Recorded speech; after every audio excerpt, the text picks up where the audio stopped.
복잡하고 어려운 뉴스 제가 쉽게 풀어드리겠습니다. 문현진의 뉴스창 시간입니다. 오늘도 여러분들이 주식을 하다 보면 봐야 되는 뉴스, 그리고 찾기가 힘든 뉴스들, 그리고 본다 하더라도 이해가 잘 안 되는 뉴스 제가 쉽고 재밌게 풀어드릴 테니까요. 뉴스창 도움이 되신다면 좋아요와 구독, 그리고 알람 설정까지 반드시 부탁드리면서 바로 출발해 보도록 할게요.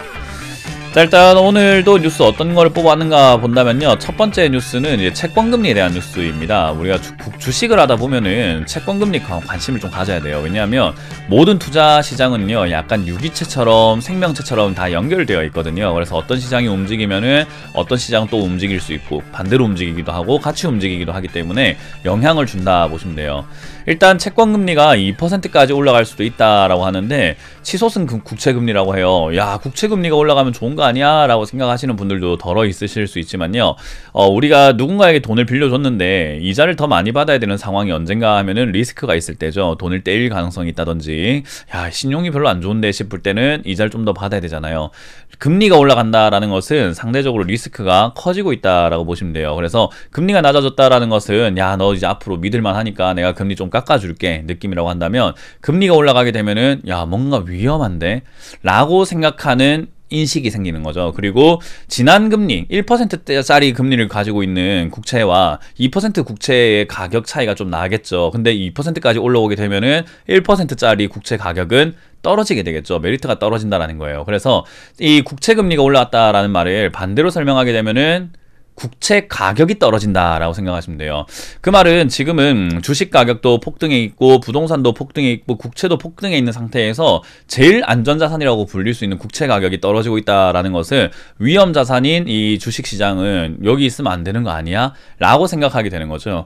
그래서 이 국채 금리가 떨어지고 올라가고 있다, 그리고 국채 가격이 떨어지고 있다라고 하는 것은요, 야, 조금 위험해질 수도 있다라는 것과, 그리고 우리 증시에도 영향을 줄 수 있다. 야, 이거 지금 부작용이 나오거나 부정적인 생각하는 사람들이 많아지게 되면은 증시 이거 매도할 수 있겠는데, 어떻게 보면 이런 게 이제 기관과 외국인들의 매도세가 이어지는 이유가 될 수도 있겠죠.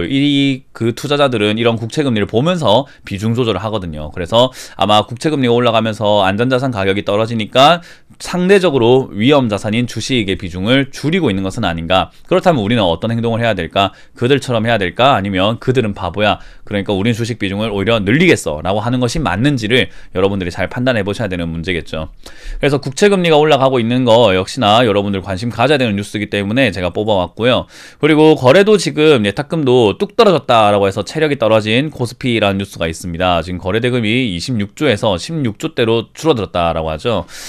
주식 붐이 일어나면서 많은 분들이 주식을 한 건 맞는데, 그렇게 하고 난 다음에 지속적으로 돈이 계속 만들어질 수 있는가? 아니죠. 우리가 모아놨던 돈을 그냥 꺼낸 거기 때문에 단발성으로 엄청나게 많은 돈들이 들어오긴 했었으나 이 돈이 계속 이렇게 유지가 될 수는 없다라는 거예요. 그러면 지금 주식한 사람들이 돈을 빼고 있는 것일까? 예탁금이 한 달 새 10조가 빠졌다고 하는데, 과연 지금 투자한 사람들이 빼고 있는 것일까? 저는 그렇지 않다라고 봐요. 왜냐하면 지금 투자한 사람들은 주식을 사놓고 이제 수익 봐야 되는데 어떻게 빼요? 빨리 더 들어가야지. 그리고 잘못 들어가서 물려있는 경우도 많을 거라는 거예요.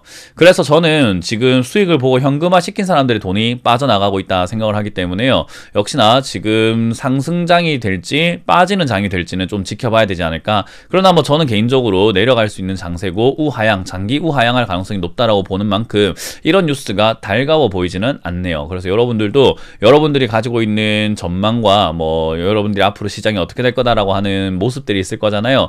그 모습에 맞춰가지고 이런 뉴스들을 한번 해석해 보시길 바라겠습니다. 자, 그리고 이런 상황에서 역시 우리가 주식시장이 만약에 만에 하나 또 하락장이 나오거나 우하향 장세가 나오게 된다면은 역시나 이 B2가 문제가 됩니다. 빚이 많다라는 것은요, 리스크가 없을 땐 괜찮아요. 그러나 안 좋은 일이 발생이 되거나 무슨 일이 발생되면은 크게 터지죠. 예를 든다면 여러분들이, 야, 우리 부채를 늘려가지고 집을 좀 사자, 그리고 빚 좀 내가지고 자동차도 사자, 괜찮아요. 그러나 내 직장을 잃어버리거나 또는 우리 임금이 좀 줄어들게 되거나 또는 예상치 못한 돈이 들어가야 될 때, 그때는 빚이 나의 발목을 붙잡거나 짐이 돼버리잖아요. 그래서 이 주식시장도 끌어올라온 것까지는 좋은데 사람들이 빚을 내서 투자한 것들이 문제가 되겠죠. 이건 주식이 또 지수가 이렇게 좀 내려가게 되면은 결국 반대매매라고 하는 그런 부분들이 또 문제가 될 수 있기 때문에 하락을 가파르게 부추길 수 있는 상황이 됩니다. 근데 이제 그 규모가 너무 많다라는 거죠. 그래서 이제는 수익률을 막 높여가지고 조금은 매수를 많이 해서 수익을 좀 보려고 했던 분들도 많았을 것 같은데, 의외로 지금은 수익률이 많은 종목들도 있고 많지 않은 종목들도 있고 계속 왔다 갔다 하는 것 같아요. 그래서 지금 신용은 점점 높아지고 있지만 주가 수익률 자체로는 그렇게 완벽하게 빚을 통해서 수익을 많이 낸 것 같지는 않다라는 게 지금 전망인 거죠. 그래서 현 상황에서 여러분들이 올바르게 투자하지 못하고 대처를 하지 못하면은 크게 다칠 수 있기 때문에, 혹시나 제 방송을 보시는 분 중에서 빚으로 투자하고 계신다라고 한다면은 저는 그건 좀 과감하게 포기하시는 게 어떨까, 빚을 내지 않는 방향을 추천드려 보도록 하겠습니다. 자, 그리고 역시나 지금 이제 실물 경제에 대한 이야기들도 우리가 생각을 한번 해봐야 되는데, 올해 3%가 성장하더라도 취업자 증가는 5만 명밖에 되지 않을 것이다. 그러니까 고용이 없는 성장이 현실화가 된다라는 거예요. 사실 취업자 증가폭이 20만 명까지 늘어야 된다라는 전망도 나오고 있는 만큼 우리 취업률이 정말 좋아져야 되거든요. 그래야지 사람들 돈을 벌고 소비를 하고 매출이 늘어나고, 그죠? 소비를 통해서 기업들 매출이 늘어나고 또 사람이 더 필요해지고, 그렇게 반복이 돼야 되는데 오히려 지금 반대로 가고 있는 거죠. 취업은 줄고 소비도 줄고 매출이 줄고 사람 덜 뽑고 계속 반대로 돌아가고 있기 때문에, 이걸 우리가 흔히 말하는 순기능, 좀 이렇게 올바르게 돌아가고 있다는 것보다는 역성장이라고 하는 역기능으로 지금은 톱니바퀴가 반대로 흘러가고 있습니다. 그래서 지금은 역순환 상태가 일어나고 있기 때문에 이런 상태에서 증시가 올라간 것은 버블일 수밖에 없어요. 어떤 누군가는 증시가 이렇게 활황이 되어 있고 올라와 있기 때문에 기업들이 돈 조달이 쉽다라고 하는데, 조달해서 투자를 하거나 고용을 하는 것이 아니라고 한다면 그 조달, 결국 돈 빼돌리는 것밖에 더 됩니까? 개인 투자자들에게 돈을 받아서 기업들은 돈 빼돌리고 있다. 그런 게 더 안 좋은 게 아닐까요?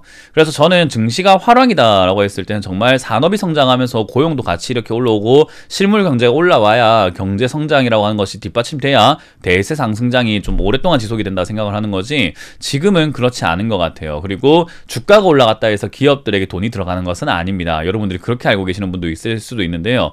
기업은 주식을 새로 발행을 해서 유상증자라든지 또는 신규 발행, IPO라고 하는 그런 것들을 통해서 돈을 조달할 뿐이지, 주가가 올라간다고 하더라도 주가가 올라간 만큼 기업들에게 돈이 들어가는 것은 아니에요. 그냥 우리가 거래 가격만 올라가고 있는 거거든요. 근데 주가가 올라가면 기업에 뭐가 좋습니까? 주가가 올라오게 되면은 결국 기업들이 비싼 가격에 유상증자를 할 수 있기 때문에 주식은 덜 발행하고 돈은 더 많이 받게 되면서 지분의 희석률은, 자기 경영권이라든 이런 것들의 지분 희석은 덜 되면서 돈은 마련할 수 있게 되겠죠.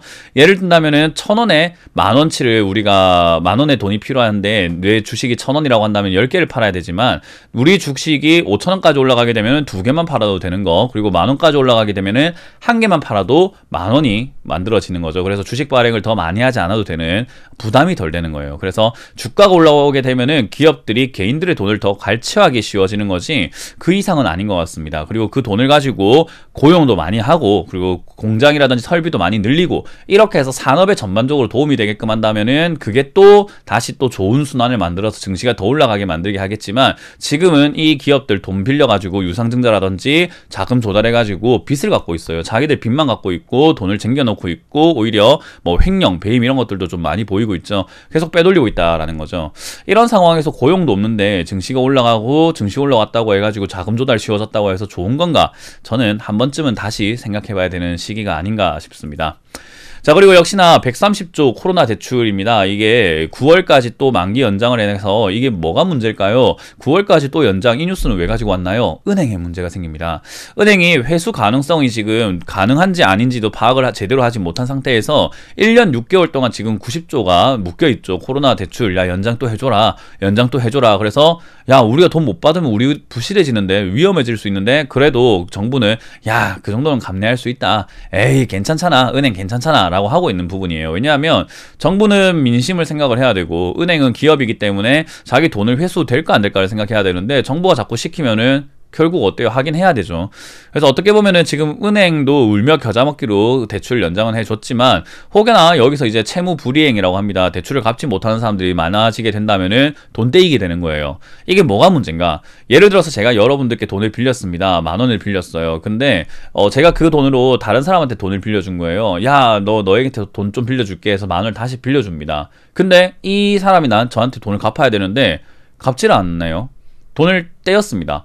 안 준대요. 그래서 아이씨 돈 받아야 되는데 어떡하지? 나 10,000원이 없는데. 여러분들이 저한테 그럽니다. 야 나 저번에 돈 빌려준 거 갚아. 그럼 저는 어떻게 되죠? 미안하다. 나 돈이 없다. 이러면은 은행은 파산할 수 있고 사람들이 어때요? 야, 묻는지 동문 못 갚는다고? 야, 씨, 내 돈 내놔, 내 돈 내놔 하고 찾아오기 시작하겠죠. 은행도 똑같아요. 은행이 돈을 떼이기 시작하면은 돈을 못 주는 사태까지 발생될 수 있는데 그런 내용들이 지금 이렇게 만들어지고 있는 거죠. 이런 뉴스가 그런 내용이 될 수 있는 불씨가 될 수 있습니다.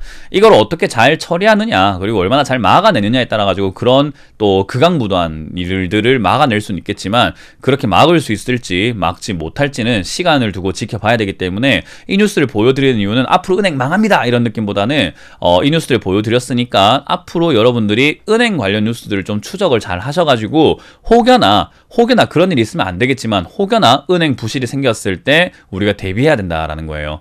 그래서 이런 뉴스를 보시면서 지금 뭔가 좀 경제 상황이 좀 심상치 않게 흘러가고 있다라는 게 좀 느껴지시죠. 그래서 지금은 주식이라고 하는 부분이 결국 지수만 올라간다고 해서 장땡은 아닙니다. 어떤 분들은 개인 투자자분들, 특히나 뭐 주식 초보자분들은 무조건 가자만 외치고 있는 것 같은데 주가라고 하는 게 끝까지 올라가지도 않고요. 끝없이 올라가지도 않고 그리고 이유 없이 올라오면 안 되는 거죠. 우리가 흔히 말하는 테마주도 이유 없이 올라오면 폭락하잖아요.